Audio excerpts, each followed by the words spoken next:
Greetings, cats and kittens. If this is your first time here, welcome. And if you are returning, welcome back to Libby's Lullabies. Today, I am going to be reading The Perfect Place by Matt de la Pena, with illustrations by Paola Escobar. So I want you guys to sit back or lie down. Either way, enjoy the story. And if there is a story that you would like me to read, feel free to DM me on Instagram at Libby's Lullabies, or you can email me at libbyslullabies@gmail. Shall we begin? On the day Lucas got a perfect score on his robot report, he floated through the halls with his head held high. But that afternoon, his dad's old work truck stalled pulling away from the school. Lucas had to hop out and help shoulder it through the busy intersection.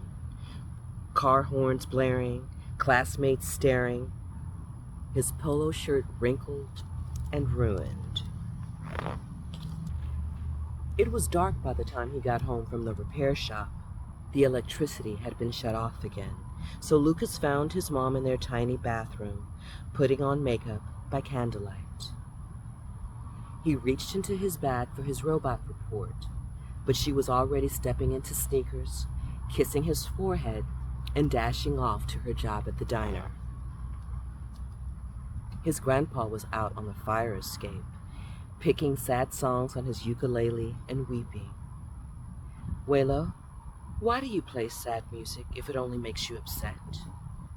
His grandpa wiped his face on his shirt sleeve and sighed. "We are taught, mijo, to search only for happiness. But on certain nights, I prefer the right kind of unhappiness." Lucas nodded, but he didn't quite know what to make of this. He peered down at the avenue below. He saw his Auntie Rosa crouched near a dumpster, tinkering with the engine of a junked motorcycle. His dad sat with the group of old neighborhood men who played cards each night beneath the dull yellow glow of a broken street lamp. Baby Gabby was sound asleep in their bedroom. Lucas tiptoed past her crib to the windowsill, where he kept his small flashlight.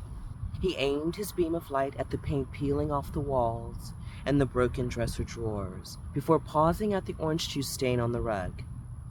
Then he slumped down on the edge of his mattress and pulled out his robot report. He shined the light on his perfect score.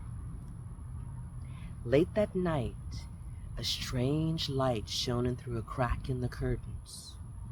Lucas sat up, bleary-eyed, still wearing his street clothes. Without thinking, he shrugged off his covers and slipped on his sneakers and climbed down to the alley below. The light led him clear out of his neighborhood, and as Lucas followed, the streets became wider and the trees grew denser. Sagging old apartment buildings gave way to big, bright houses with vast green lawns. When Lucas came upon a towering gate made of gold, he stepped across the threshold into a glorious morning and found himself standing in the place where the perfect people lived.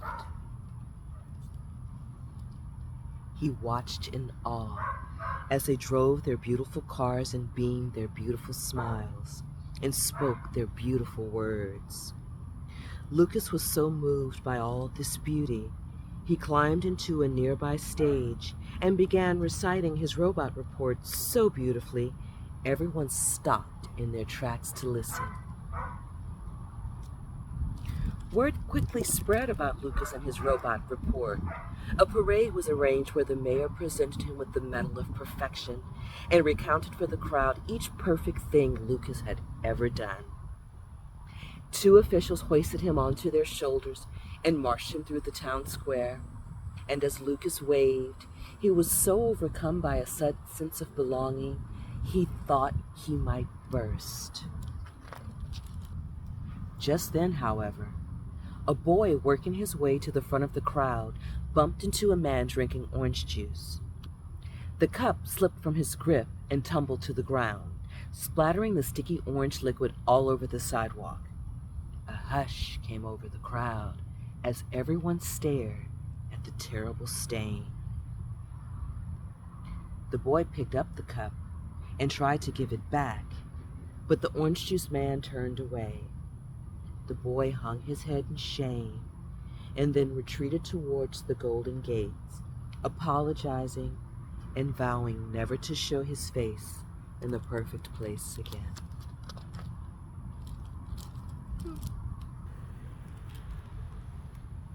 Once he was gone, the mayor stepped forward to give a speech. "Today is a difficult day," he declared. "To achieve perfection, we have taken great pride in doing the right thing, in taking the high road, in putting our best foot forward. Then along comes a thief in the night." The crowd gasped. "Now, my friends," he said in a somber voice, "we must begin the long process of healing." Lucas heard a single clap, then several more, and soon the crowd erupted into cheers.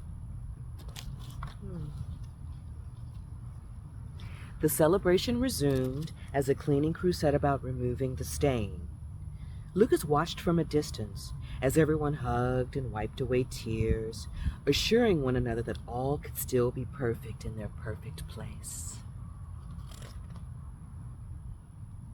The mayor motioned for Lucas to come join him in the gazebo, where an orchestra was setting up, but Lucas now heard the faint plucking of ukulele strings, and he smelled chorizo and eggs cooking in a pan. And was that a baby crying? He backed away slowly before turning to run. The strange light was waiting for him just beyond the golden gates, and this time as he followed, the roads grew narrow, and the trees grew sparse, and the big bright houses gave way to the sagging old building Lucas called home.